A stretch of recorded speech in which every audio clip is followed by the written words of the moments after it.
This is Sherm Radio in partnership with Timber Media, Podcasters for India Inc. Hello and welcome to episode 7 of Unabashed, candid conversations on all things talent. In this podcast, we have open, honest and unapologetic conversations about the emergent realities of work, worker and the workplace. I am Neha Pant, part of the knowledge and advisory team at Sherm India, and I have with me the usual suspect, Abhijit Bhadri, coach, talent management advisor and an author. Hi Abhijit, what are we discussing today? What is this new description of usual suspect? I think people have now gotten used to, hearing both of us. Yeah, expecting you as well, yes. No, not expecting. I said suspecting. Oh, yes.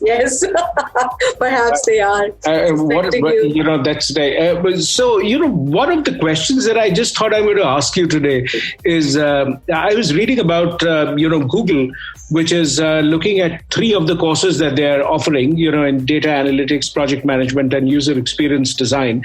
So if they do that course, first of all, it costs a fraction of what it would cost to do a 4-year undergraduate degree, at least in US or anywhere else, a 3-year degree in India.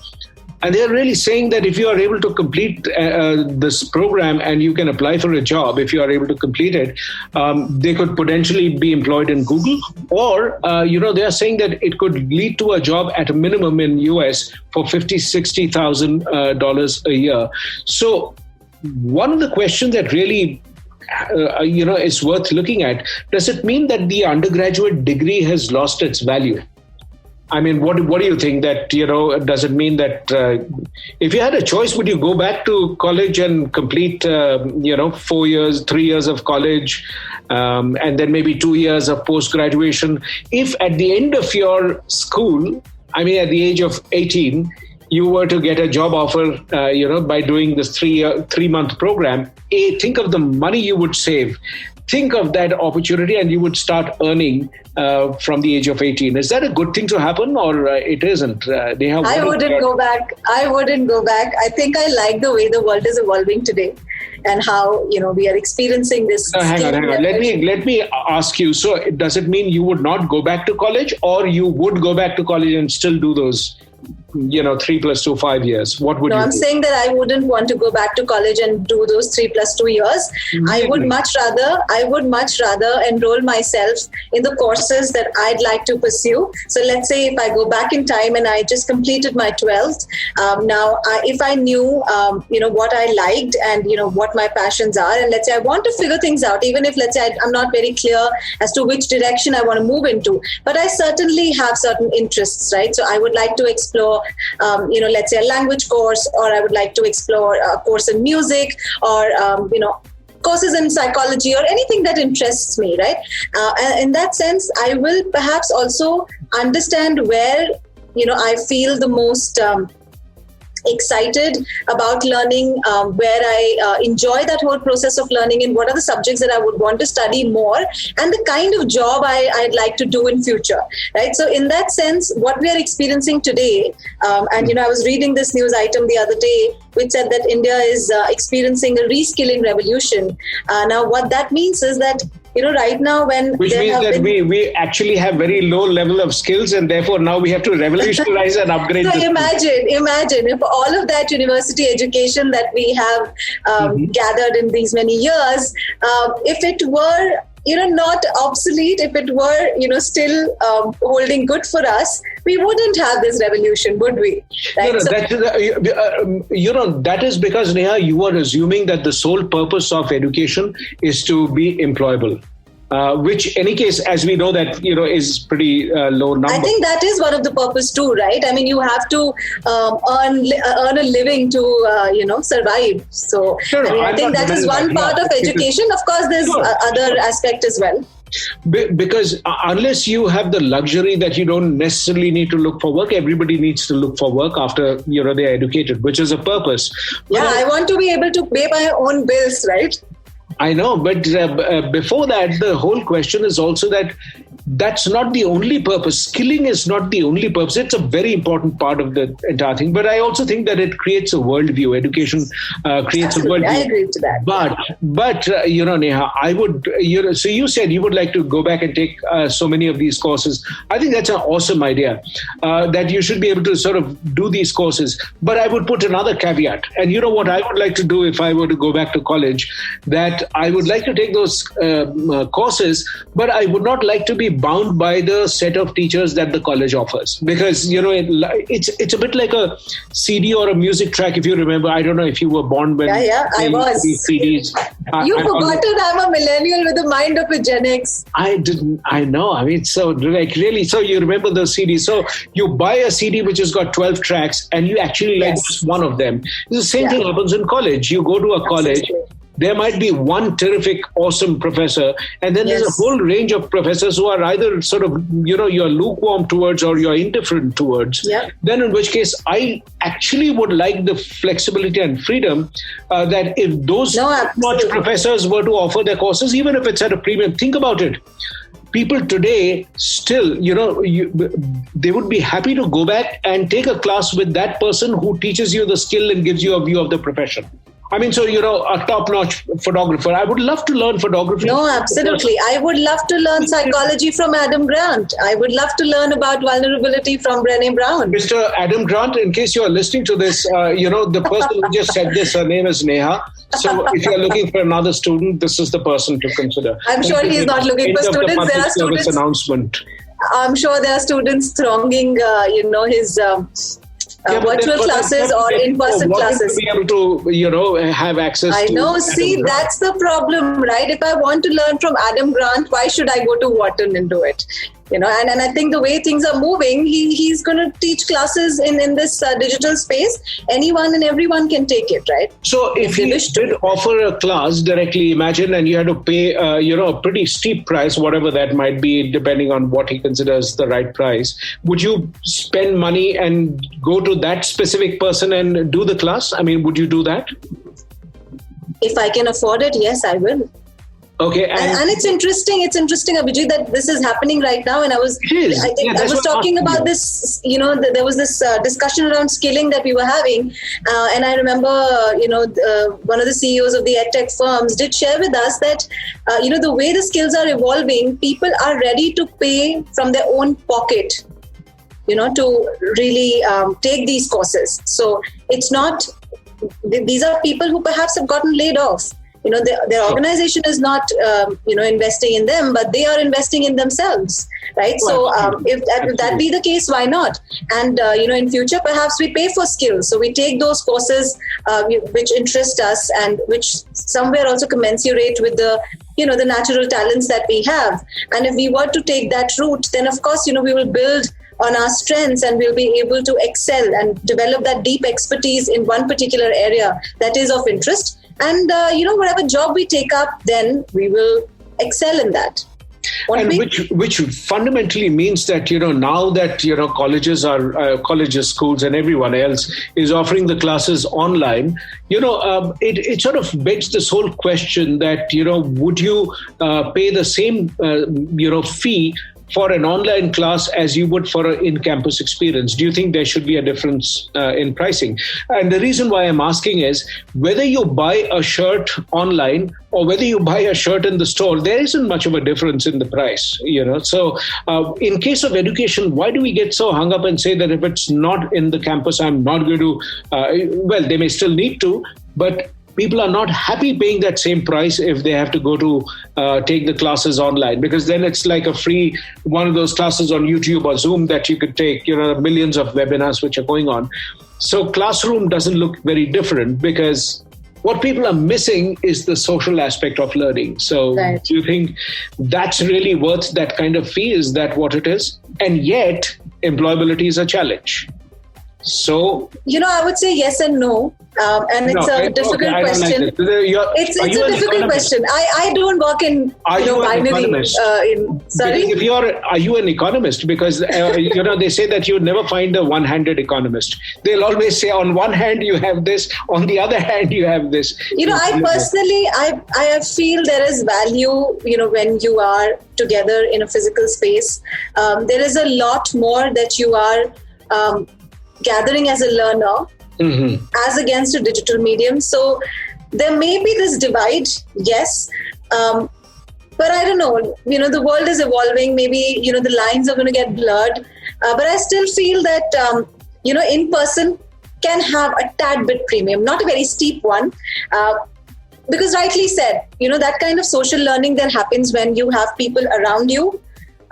That's different from what you experience on a digital medium. So you're actually, your learning is also shaped by the quality of the people in your class, your peer group, which is there. No, absolutely. Yeah. I totally agree with that. But I also would argue and say that if in today's world of work, even pre-pandemic, in a multinational setup, or when people today are quite a few of the people are having to work across geographical boundaries and time zones and everything. So if that is how they are expected to work, why not learn in the same way, so that people are just used to this whole idea of, learning across different time zones, working with people across, different geographies. Maybe a far smarter way to build in collaboration skills and help people build soft skills, which, the employers can certainly get value out of. So I think there is an opportunity for companies to really think about it. Also, I think this whole notion that we have, at least in the post-graduation classes, or at least in B schools, without a PhD degree, you cannot come and teach in a B school. It's just so sad. I just feel that I can never, ever in my life go and teach in a B school. It's such a tragedy. I would love to do that. But then the colleges will say that since you don't have a PhD, you are not capable of teaching. So people should be able to learn regardless of the person's academic qualifications. Maybe I don't have a PhD, but that is in no way correlated with my ability to teach, because neither does your classmate who, when we go to a college. No, absolutely. When you say that, it could be awesome. And what the teacher was unable to explain to you, your classmate may be able to explain. And who doesn't have a PhD? So then why do we insist that, a practitioner should also have a PhD? I think it's just a way to keep out the practitioners and keep the educational mafia going and, keep them happy. That's my hypothesis. I sense the personal pain there, but honestly, if you ask me, pain, yes, I wouldn't, I don't think as a learner, it matters to me whether a teacher is a PhD or not. What matters to me? You're part of the same mafia group. No, I'm saying I don't care about it. I don't care about it. Then so in which case I'm talking from a learner's perspective. Let's say if you were talking from teacher's perspective, let me share my perspective as someone who's in the classroom, learning from a teacher. I don't think, and maybe this will hold true for a lot of other people as well.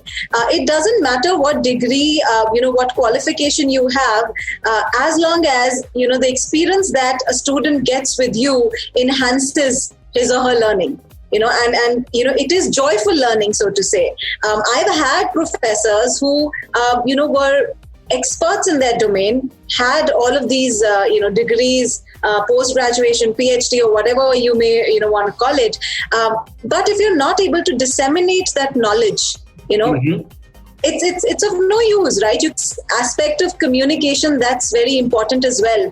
If you're not able to impart that education to the learner, can't do that knowledge transfer, then I remember how boring those classes used to be. So, and we all respected, that professor a lot because, he knew so much. But then there's something that's just not connecting with the learners, right? So here is my solution to this. Here is my solution that, colleges actually tie up with a set of professors, some who have the PhD and therefore can, create the syllabus and the academic rigor and the research and all of that.